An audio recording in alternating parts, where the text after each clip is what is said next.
সুপ্রিয় শিক্ষার্থীরা, এ to Z academy চ্যানেলের পক্ষ থেকে তোমাদেরকে স্বাগতম।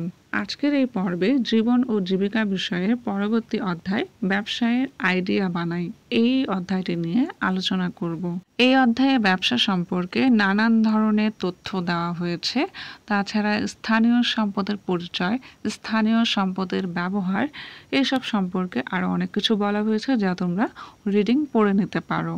এরপর ৬২ পৃষ্ঠায় একটি দলগত কাজ দেওয়া হয়েছে। এখানে বলা হয়েছে তোমাদের অভিজ্ঞতায় নিজেদের এলাকায় যেসব ব্যবসা সম্পর্কে ধারণা আছে তার একটি তালিকা তৈরি করো। এসব ব্যবসার ধরনগুলো কি কি? এখানে কি কিছু উৎপাদন করছে, নাকি পণ্য বিক্রি করছে, নাকি কোনো সেবা দিচ্ছে? ব্যবসাটি খুচরা ব্যবসা নাকি পাইকারি ব্যবসা?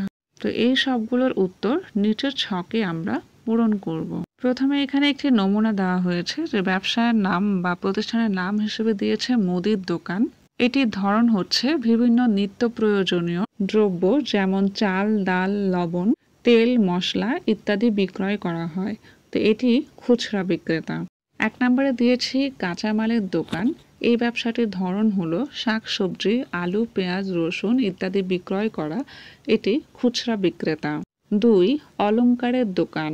এর ধরন হলো বিভিন্ন ধরনের অলংকার যেমন চুড়ি, নূপুর, কানের দুল ইত্যাদি বিক্রয় করা। এটিও খুচরা বিক্রেতা। ৩ ঔষধের দোকান। এই ব্যবসার ধরন হচ্ছে বিভিন্ন নিত্য প্রয়োজনীয় ঔষধ বিক্রয় করা হয়। এটি খুচরা বিক্রেতা।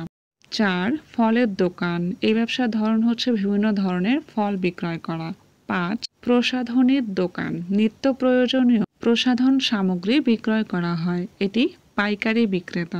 এই ছিল আজকের পর্ব।